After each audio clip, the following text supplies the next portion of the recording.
على هذه النية وعلى كل نية صالحة إلى حضرة النبي المجتبى رسول الله صلى الله عليه وآله وسلم. الفاتحة.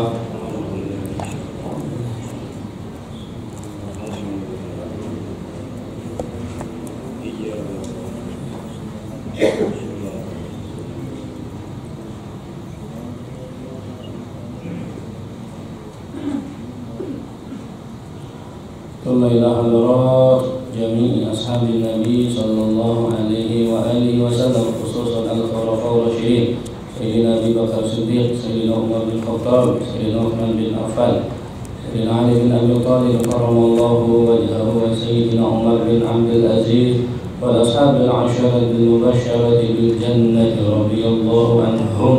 الفاتحة.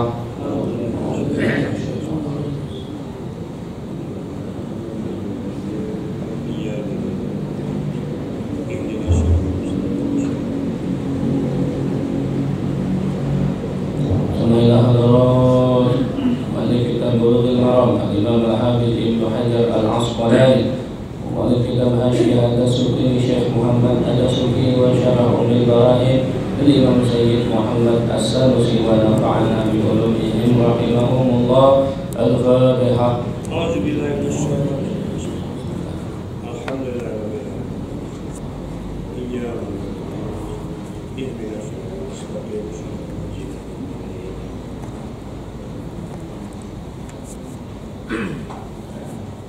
ثم إلى حضرات شيخنا وأستاذنا ومعلمنا ومهذبنا ومربنا ومرشدنا ومعلمنا حاجي عبد الله بن محمد نور بن محمد إدريس، ونفعنا بعلومهم رحمهم الله.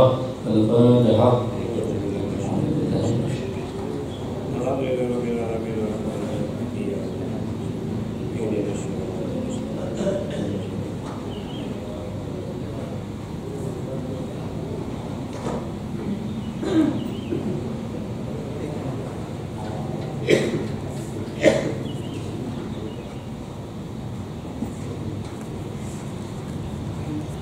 أعوذ بالله من الشيطان الرجيم. بسم الله الرحمن الرحيم. اللهم صل على سيدنا محمد وعلى آله وصحبه أجمعين. رب اشرح لي صدري ويسر لي أمري واحلل عقدة من لساني يفقهوا قولي. ربي زدني علما وارزقني فهما برحمتك يا أرحم الراحمين. والحمد لله رب العالمين.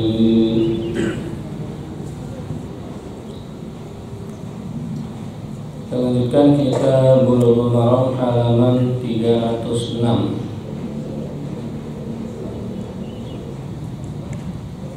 Halaman 306, hadis 1544.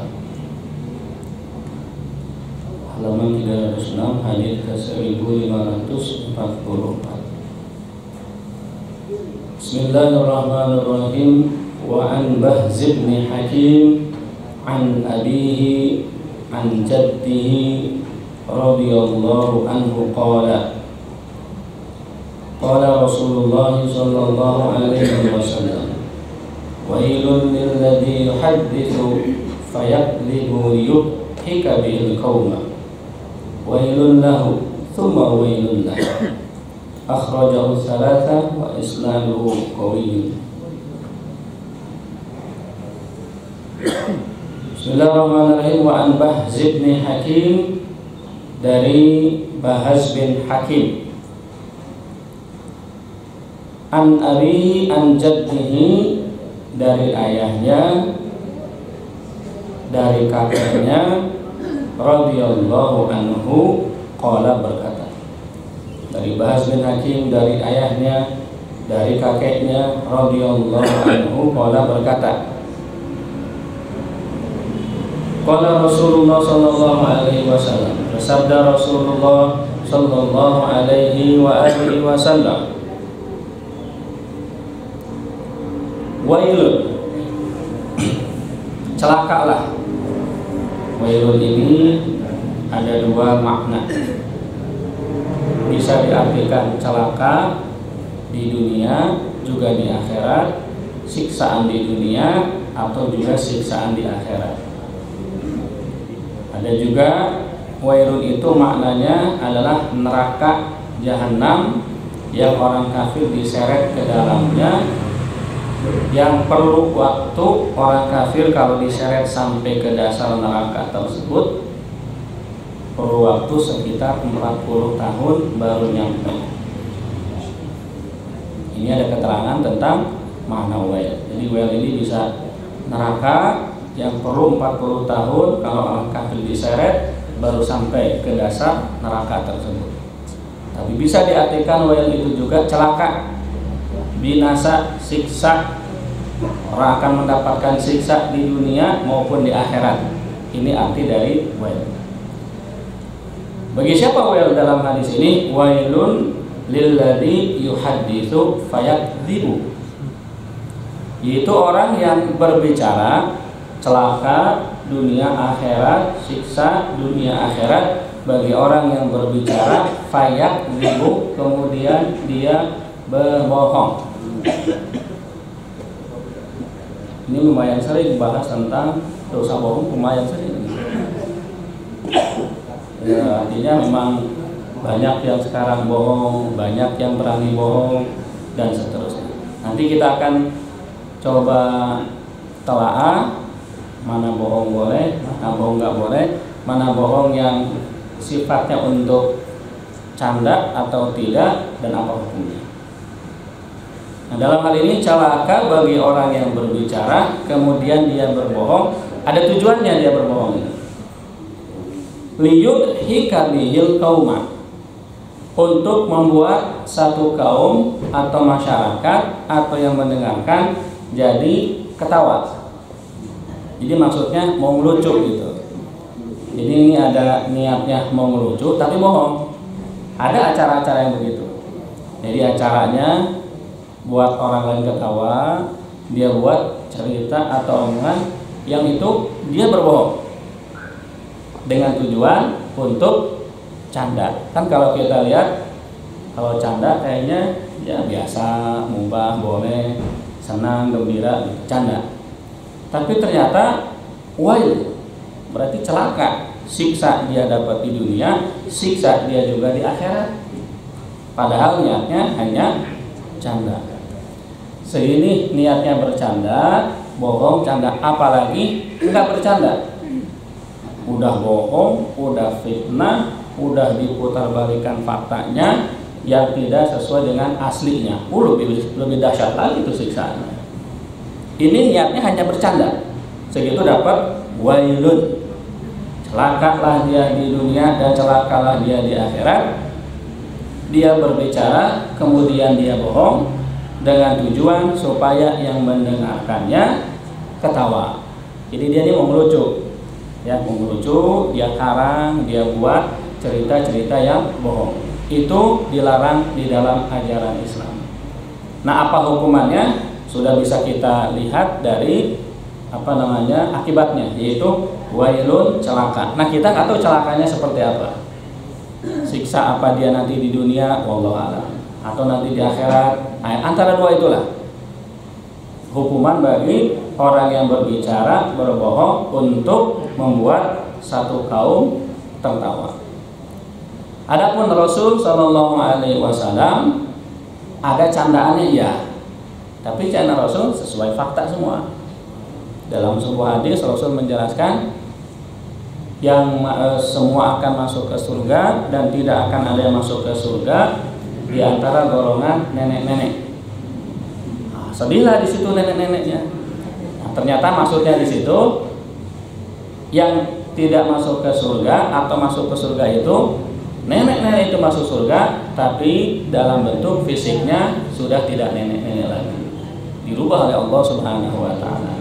Adalah candaan-candaan seperti itu, tapi semua fakta. Dan kemudian pernah Nabi Ibrahim alaihissalam berjalan dengan istrinya Sarah, lewat ada penguasa yang memang jahat. Kemudian ketika itu penguasa itu pasti dia senangnya, hobinya ngambil istri orang yang cantik. Gitu. Lewatlah Nabi Ibrahim dengan istrinya Siti Sarah. Ditanya, ada yang lapor tuh, ada pemuda bawa perempuan cantik. Wah, raja langsung udah ambil. Begitu. Ditanya, ini siapa? Tanya ke Nabi Ibrahim. Oh, ini saudariku. Gitu. Nah, sebelum itu berbohong, ya, berbohong pada itu istrinya. Ini adalah saudariku. Oh, kalau saudari atau saudara dah diloloskan, kirain istri begitu. Kalau istrinya tadi dari Nabi Ibrahim itu mau langsung diambil. Tapi karena bilang ini saudariku, ya udah silakan lewat, tidak jadi untuk diambil. Kemudian ditanyalah, kenapa tadi bilang saudari padahal kan saya istri gitu. Oh, maksudnya itu tadi penguasa itu zalim. Dia akan nyomot siapa aja yang cantik. Dan kamu juga saudariku. Apa maksudnya? Saudara dalam seiman, seakidah. Jadi artinya ya bohongnya ini tapi bukan bohongnya pakai perumpamaan. Kan bisa aja saudara ini kan bisa luas. Saudara seakidah, saudara seiman, saudara apalah dan seterusnya. Tapi ini nggak bisa jadi dalil. Nanti ada yang laki-laki bilang ke siapa? Ini saudara gitu. Padahal niatnya bukan mau melak tapi mau nyari yang lain begitu. Bisa lah. Ada yang bisa menjadikan dalil ini bukan istri tapi saudara gitu. Saudara seiman dan seterusnya. Nah, kalau tadi betul ya niatnya saudara ini luas tapi tujuannya saudara seakidah, seiman. Dan itu ketika itu ada penguasa yang zalim. Maka Nabi Ibrahim pun mengatakan seperti itu. Nah, kemudian di dalam Islam terkait tentang bohong ini dalam sebuah hadis hanya ada 3 yang Rasul jelaskan untuk dibolehkan berbohong. Dalam hadis dari Ummu Kulthum menjelaskan lam asma'hu yurakhisu fil kadhib illa fi salatin. Saya tidak pernah mendengar Rasul itu membolehkan berbohong kecuali dalam 3 hal. Fil harbi, yang pertama ketika dalam keadaan peperangan. Nah, peperangan kadang kita harus menunjukkan kekuatan yang padahal mungkin nggak ada. Kemudian atau apalah hal-hal yang bisa membuat musuh ini jadi takut. Maka ketika dalam peperangan bisa dalam berbohong. Atau ada yang misalnya orang sekarang cari kesalahan, cari bagaimana strategi dari orang Islam ketika perang. Kemudian orang ini tahu ini orang mau nyari informasi nih, dia bohong supaya bisa tidak terbaca dan seterusnya. Jadi dalam peperangan diperbolehkan untuk berbohong untuk melawan musuh tentunya. Kemudian yang kedua, wal islah bainan nas.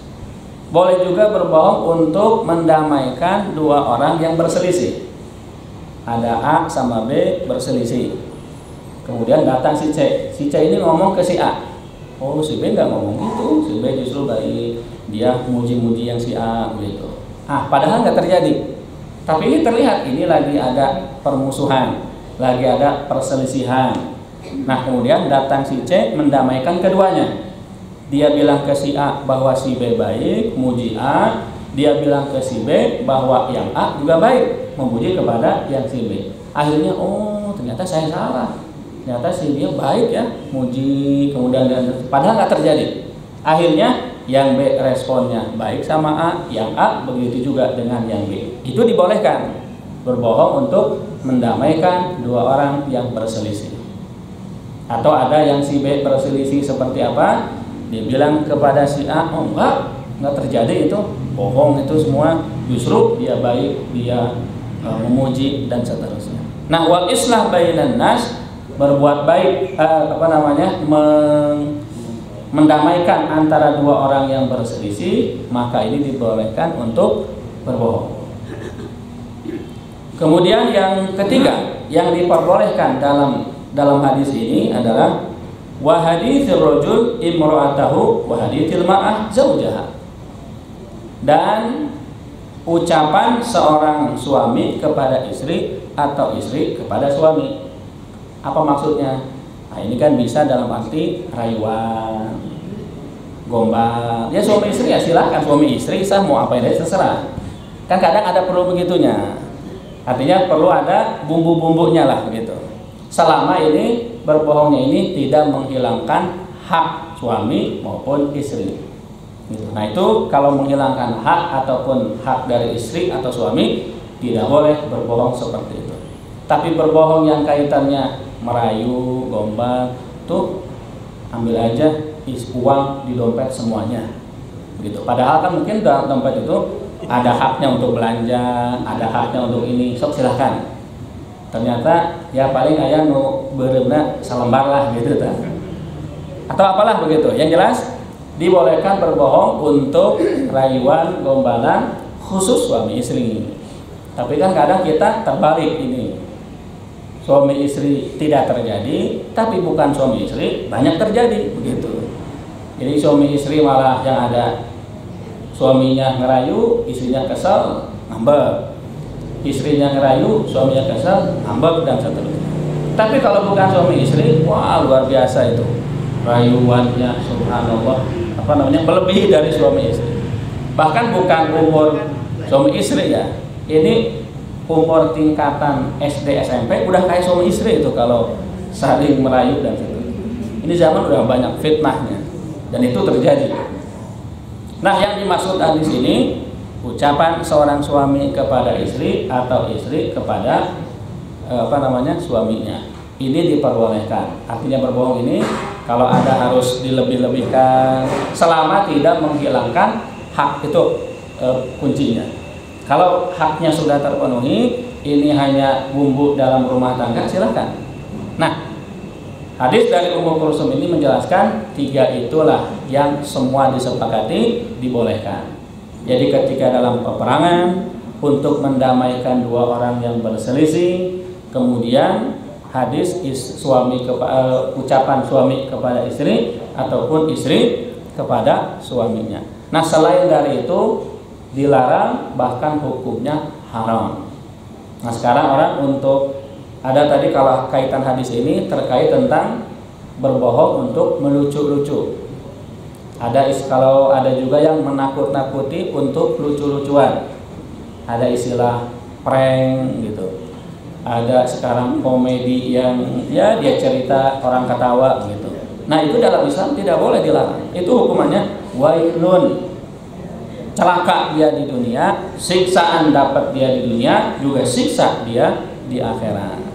Jadi kalau mau bercanda silahkan, tapi jangan keluar dari fakta gitu. Nah, kalau canda saja itu neraka atau celaka, siksa dunia dan siksa akhirat, apalagi kalau berbohong ini bukan dalam hal candaan.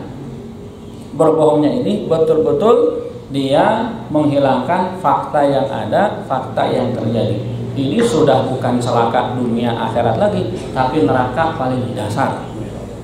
Atau ditambah juga dengan hal-hal yang lainnya. Na'udzubillah, tsumma na'udzubillah. Nah, jadi ini kaitan tentang berbohong dalam urusan candaan, maka dilarang di dalam ajaran Islam. Kalau canda silahkan. Kalau mau ada yang senda gurau tidak ada masalah, diperbolehkan. Tapi selama ini ya tidak berlebihan juga sampai tidak berbohong. Kemudian akhrajahu as-salasa. Hadis ini diriwayatkan oleh ketiga imam hadis, Imam Abu Daud, Imam An-Nasai dan Imam At-Tirmidzi. Wa isnaduhu qawiyun, dan sanad ini adalah sanad yang kuat. Wa an Anas anin Nabi sallallahu alaihi wasallam qala, dari Anas dari Nabi Muhammad sallallahu alaihi wa alihi wasallam bersabda, kafaratun maniktab tahu antastaghfira lahu. Kafarah, kifarat, pelebur dosa. Maniktab tahu, barang siapa yang engkau menggibah orang lain. Ghibah sudah dibahas, definisi juga maksudnya, yaitu membicarakan keburukan dari seseorang yang orang itu tidak tahu.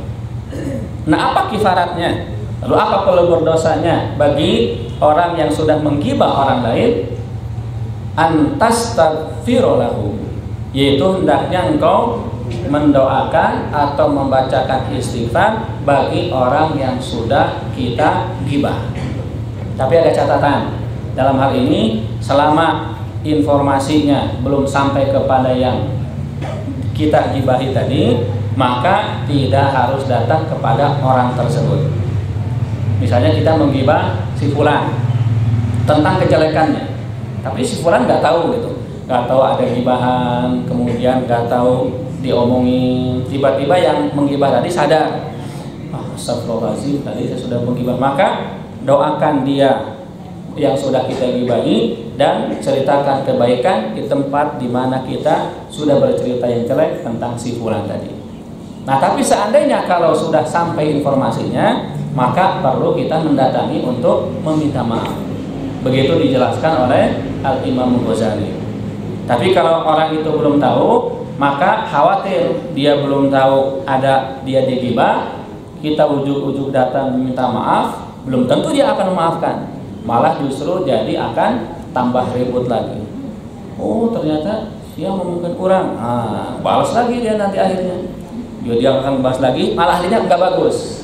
Mending kalau belum sempat itu dia mendengarnya, lebih baik bacakan doa untuk dia, bacakan istighfar untuk dia. Di tempat kita ceritakan yang jelek, maka ceritakan yang baik-baiknya. Insya Allah itu kafarah, pelebur dosa bagi orang yang bergibah tadi. Ini kan kadang manusia ya sering lupa, sering khilaf, sering salahnya. Ya siapapun lah gitu, tiba-tiba celepus ngomongnya, tiba-tiba gibah dan seterusnya. Ini juga yang ya manusia ada sifat seperti itunya. Maka berarti harus memperbanyak istighfar, harus memperbanyak doa bagi orang yang sudah kita gibahi. Ini kaitan ketika membicarakan kejelekan orang lain. Karena orang biasanya sering mencerita orang itu bukan baiknya, tapi lihat jelek-jeleknya terus. Padahal baiknya banyak, tapi karena ada jeleknya akhirnya begitu. Nah, ini sekarang begitu, misalnya ya kita lihatlah EP ini kan banyaknya, kalau ada banjir bantu turun, kalau ada bencana bantu, kalau ada musibah turun, banyak kemanusiaannya, banyak membantunya. Kalau ada ini bantulah terus. Nah, tapi ada yang dulu ada satu saat ada salah lah gitu. Salah ini kan mungkin bukan berarti semua salah, tapi oknumnya lah yang salah. Karena orang itu kan beda-beda. Ada yang dia emosian, ada yang dia nggak emosian. Nah, yang emosian mungkin dia berani agak keras dan seterusnya. Nah, keras itu akhirnya disorot. Padahal itu orangnya sudah dihukum 20 tahun yang lalu, tapi ceritanya sampai sekarang masih terus. Nah, orang melihat itu, dia melihat yang salahnya dimuncul-munculin, tapi yang baik-baiknya disembunyikan. Padahal baiknya banyak. Nah, sifat manusia apalagi ditambah syahwat nafsu ingin berkuasa, ingin menguasai segalanya, ingin maksiat sebebas-bebasnya, begitulah akhirnya tujuannya. Jadi ini sifat manusia terkait tentang, kita kembali tentang bergibah tadi. Dan gibah ini bukan hanya yang berbicara. Imam Abdul Al-Haddad menjelaskan, gibah ini bukan yang berbicaranya saja yang salah, tapi yang mendengarkannya juga kena dapat. Kenapa? Kan kadang orang kalau ada yang sedang menggibah, kita ini suka ngedengerin ini nggak enak kalau saya tiba-tiba keluar kabok sama dia lagi ngomong gitu, dia lagi gibah nih, kemudian kita mau ngomong mau pergi nggak bisa, karunya takut kesinggung. Nah, yang begitu kena juga dia dosa gibahnya. Jadi yang ngomong sama ngedengerin kena. Nah, tapi insya Allah pelebur itu semua adalah dengan senantiasa membacakan istighfar dan juga mendoakan orang yang sudah kita gibah tersebut. Atau ditambah dengan kebaikan-kebaikan kita yang lain, mudah-mudahan itu bisa melebur dari dosa kita. Karena jahatnya atau jeleknya dari menggibah tadi seperti kita memakan bangkai saudara kita sendiri. Kan kalau satu bangkai jijik, ya, kemudian ini dimakan. Nah itu ibarat orang yang menggibah tadi. Gitu. Nah kalau sudah terucap, sudah terlepas, maka ini kifaratnya antastaghfirullah, yaitu dengan istighfar. Kemudian rawu al-hal an Abi Usamah bi isnadin dhaifin. Hadis ini diriwayatkan dari Harits bin Abi Usamah dengan sanad yang dhaif. Tapi di dalam menurut ulama-ulama hadis yang lain ini tidak menjadi masalah. Ini dianggap hasan dan juga dianggap sahih. Satu hadis lagi, wa an Aisyah radhiyallahu anha qalat, dari Siti Aisyah radhiyallahu anha qalat berkata, qala Rasulullah sallallahu alaihi wa alihi wasallam, bersabda Rasulullah sallallahu alaihi wasallam, abghadur rijali ilallah, orang yang paling Allah murkai, orang yang paling Allah benci, baik laki-laki maupun perempuan, yang paling Allah murkai, yang paling Allah marah terhadap orang tadi, al-aladul khisam, yaitu penentang yang keras. Penentang yang keras ini artinya ada hal yang benar menurut Islam, juga menurut sebagai manusia gitu. Memang ini fakta dan betul. Tapi ada juga yang dia menentang keras ini, dia kekeh dengan argumennya. Ini udah ditunjukin kebenarannya, ini udah diperlihatkan kebenarannya, tapi kekeh itu bohong. Dan dia malah ngelawan dengan dalil macam-macam. Nah ini biasanya kalau kita lihat orang yang diskusi debat, kelihatan itu. Ini ada videonya, ini ada fotonya, ini ada gambarnya, ini ada saksinya. Nih, ini benar gitu, udah semua gitu. Tapi yang ini, dia ngomong kemana-mana, pakai dalil macam-macam. Ini disebut al-aladul khisam. Jadi penentang yang keras. Penentang yang keras ini berlawanan dia terhadap satu kebenaran. Kalau kita membela kebenaran dengan penantang yang keras, itu malah dipuji oleh Allah Subhanahu wa taala. Jadi kalau misalnya ini yang udah jahat, kemudian dia melawan dalil Al-Qur'an, melawan saksi, melawan dalil bukti semuanya, pokoknya dia ya uliklah sana sini dengan keras, maka lawan kita dengan keras juga, malah kita dipuji. Tapi kalau kita melawan kebenaran, ini Islam, ini fakta, bukti semua ada, kemudian melawan terhadap itu, ini yang disebutkan dalam hadis ini. Orang yang paling Allah murkai, yang paling Allah marah, al-aladul khisam, penentang yang keras. Di dalam Quran ini banyak dijelaskan, Quran surat Maryam diantaranya, agar kamu memberi peringatan dengan Al-Quran ini kepada kaum yang membangkang. Kemudian Quran surat Al-Anfal ayat An-Nahl 123, dan debatlah mereka dengan cara yang baik. Ini biasanya tentang kaitan adu argumen. Sekarang ini kan mulai banyak begitu. Jadi ngadu argumen, ngadu opini itu perlu, penting gitu. Cuman kalau sudah opini yang benar muncul, opini yang faktanya sudah terlihat jelas dan sudah terpojok, biasanya kayak gitu ditutup. Ada acara itu benarnya kelihatan banget, tutup, nggak ada acara lagi. Ada yang kelihatan lagi ini, oh ini sudah kelihatan nih, faktanya ada, benar ini, salahnya kelihatan, siapa yang benar, siapa yang salah. Aduh, terjadi seperti itu lagi, tutup. Nah ini sekarang karena apa? Karena orang ini justru khawatir dengan begitu. Jadi dengan opininya, dengan ininya dan seterusnya.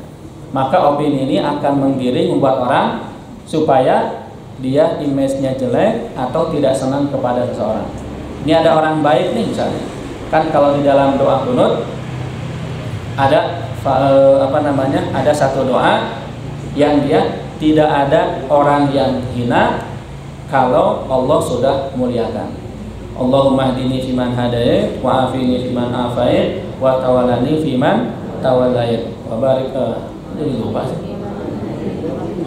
Terus ada doa tengah-tengahnya tuh, wala ya'izzu man adait. Nah itu tuh, wala ya'izzu man adait, tidak ada orang yang mulia kalau Allah sudah hinakan. Sebelumnya apa? wala yadhillu man walai. Tidak ada orang yang hina orang yang sudah engkau muliakan. Jadi maksudnya kalau Allah sudah muliakan seseorang, orang di manusia ngebuat orang ini supaya hina, foto, kemudian ini jahat, ini tukang maksiat, ini jelek. Tapi kalau bagi Allah sudah mulia, tidak akan pernah hina dimanapun berada. Kenapa? Karena Allah sudah muliakan.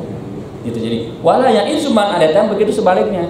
Tidak ada orang yang mulia, tidak akan ada orang yang tinggi, meskipun manusia sudah membuat orang ini hebat, bersih, kemudian ya katakanlah kalau tinggi itu mulianya bintangnya ada 20 lah misalnya. 20. Misalnya orang buat ini pokoknya orang hebat, orang mulia dan seterusnya. Tapi kalau bagi Allah itu sudah hina dimanapun berada. Kan kalau sekarang terlihat ada mulia, itu kan pandangan manusia. Pandangan Allah nggak sama dengan pandangan manusia. Kalau ada yang bermanusia, ini hina, belum tentu hina itu. Kalau kata Allah mulia, ini akan mulia dimanapun berada. Uwais Al-Qarni yang tidak ada orang yang kenal, tidak ada orang yang tahu, kemudian tidak dilirik sama orang, dan tidak ada yang menonjol lah. Tapi di hadapan Allah justru mulianya subhanallah. Begitupun dengan siapapun orangnya yang dihina-hinakan oleh manusia, tapi kalau kata Allah mulia, tetap mulia dimanapun berada. Begitu sebaliknya tadi, tidak akan mulia kalau kata Allah ini orangnya sudah hina. Jadi kalau sekarang kita ada yang mulia, ada yang hina, itu mah manusia pandangannya. Pandang Allah nggak sama dengan kita semua. Nah, kita berharap mudah-mudahan senantiasa mendapatkan kemuliaan di sisi Allah Subhanahu wa taala. Nah, jadi penting ini untuk dalam penentang yang keras ini, dalam hal kita membela kebaikan, kebenaran, juga membela di dalam ajaran Islam. Kalau orang yang menentang terhadap fakta kebenaran Islam dan yang terjadi, maka ini yang disebutkan oleh Rasul sallallahu alaihi wasallam, abghadur rijal. Orang yang paling Allah murkai, yang paling Allah benci, yang paling Allah tidak senang kepada orang yang menentang keras. Padahal semua sudah dijelaskan bukti kebenarannya. Akhrajahu Muslim, hadis ini diriwayatkan oleh Imam Muslim. Wallahu a'lam. Nanti kita lanjut bab targhib fi makarimil akhlak. Motivasi tentang akhlak yang baik. Insyaallah kita bahas Jumat yang akan datang. Al-Fatihah. A'udzu billahi minasyaitonir rajim. Bismillahirrahmanirrahim.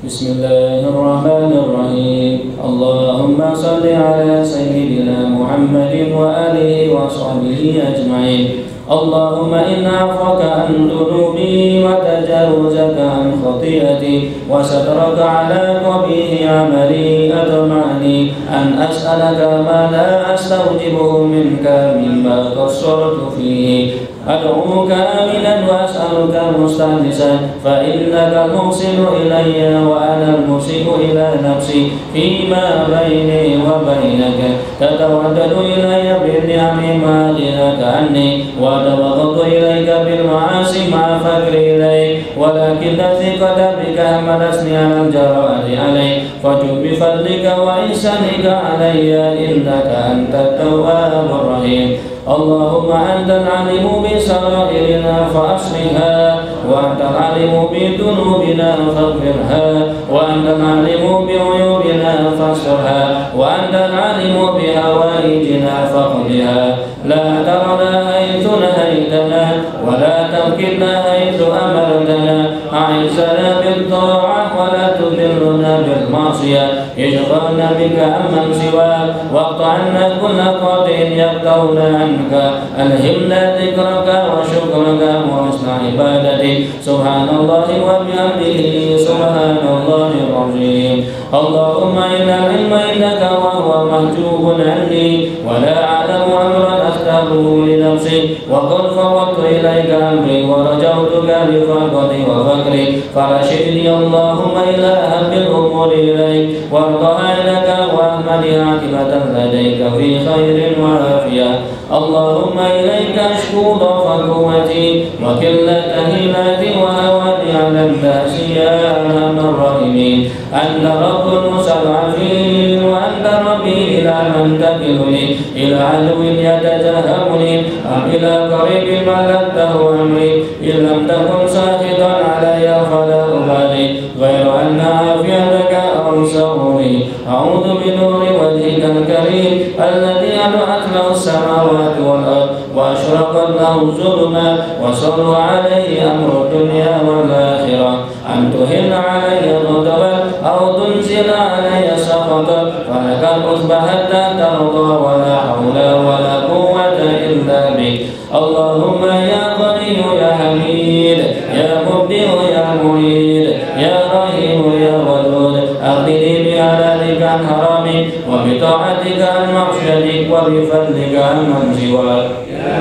يا حي يا قيوم برحمتك أستغيث ومن عذابك أستجيب. حسبي لي شأني كله ولا تكلني إلى نفسي ولا إلى أحد من خلقك طرفة عين. وصلى الله على سيدنا محمد النبي الأمي وعلى آله وصحبه وسلم والحمد لله رب العالمين.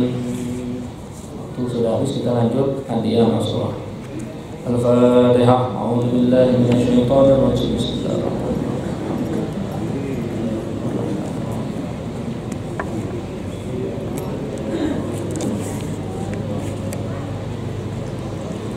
Bismillahirrahmanirrahim.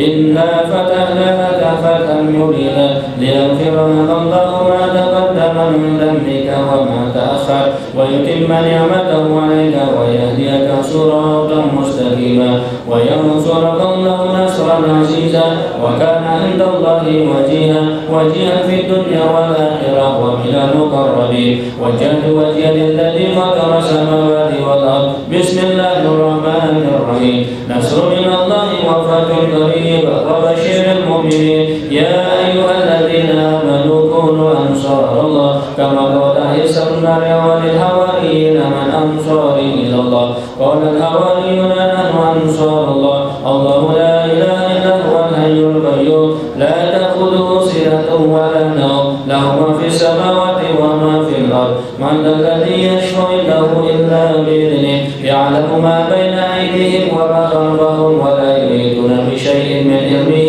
إلا بما شاء. وسع كرسيه السماوات والأرض ولا يؤوده حفظهما وهو العلي العظيم. بسم الله الرحمن الرحيم. لو أنزلنا هذا القرآن على جبل لرأيته خاشعا متصدعا من خشية الله وتلك الأمثال نضربها للناس لعلهم يتفكرون. والله الذي لا إله إلا هو عالم الغيب والشهادة هو الرحمن الرحيم. والله الذي لا إله إلا هو الملك القدوس السلام المؤمن المهيمن الجبار المتكبر سبحان الله عما يشركون. والله الخالق البارئ المصور له الأسماء الحسنى يسبح له ما في السماوات والأرض وهو العزيز الحكيم. ويد نفس بالله تعالى من كل ما يسمع بأذنين ويبصر بعينين ويمشي برجلين ويبطش بيدين ويدخل بشفتين. أصبح نفس بالله الخالق الأكبر من شر ما خلق وأذى من الجن والإنس ويدرني الزجار وجل ثناؤه وتقدست أسماؤه ولا إله غيره. اللهم إني أجرك في نور علي وأعوذك من شرورهم وذل مكرهم ومكائدهم. أكفنا من أراد بي أنوة من الجن والإنس. يا حفيظ يا حفيظ يا كافي يا مهيب. سبحانك يا رب ما عظم شأنك وأنا سلطانك وأرفع مكانك. توسلت بالله وبأسماء الله وبآيات الله وملائكة الله وأنبياء الله وبرسل الله وصالحين من عباد الله.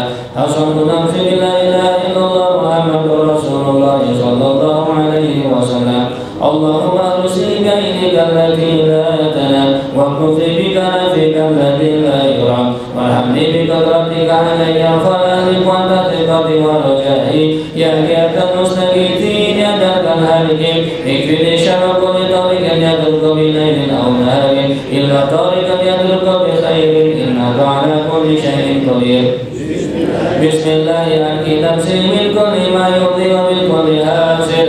الله شفاء بسم الله رقيق. اللهم ربنا أذهب البأس اشف أنت شافي وعف أنت المعافي لا شفاء إلا شفاؤك شفاء لا يغادر سقما ولا ألما يا كافي يا وافي يا حميد يا مجيد ارفع عني كل ذنب شديد واغفرني من الهدي والهدي والمرض شديد والجيش العليم واجعل لي نورا من نورك وعزا من عزك ونصرا من نصرك وبهاء من بهائك وعطاء من عطائك وهراسة من هراستك وتأييدا من تأييدك يا ذا الجلال والإكرام والمواهب النظام أسألك بك ولا أسألك بأحد غيرك أن تغفر شر كل شر إنك أنت الله الخالق والأكبر وصلى الله على سيدنا محمد وآله وصحبه وسلم تسليما طيبا مباركا فيه والحمد لله رب العالمين ظاهرا وباطنا وعلى كل حال يا أرحم الراحمين والحمد لله رب العالمين. Wassalamu alaikum warahmatullahi wabarakatuh.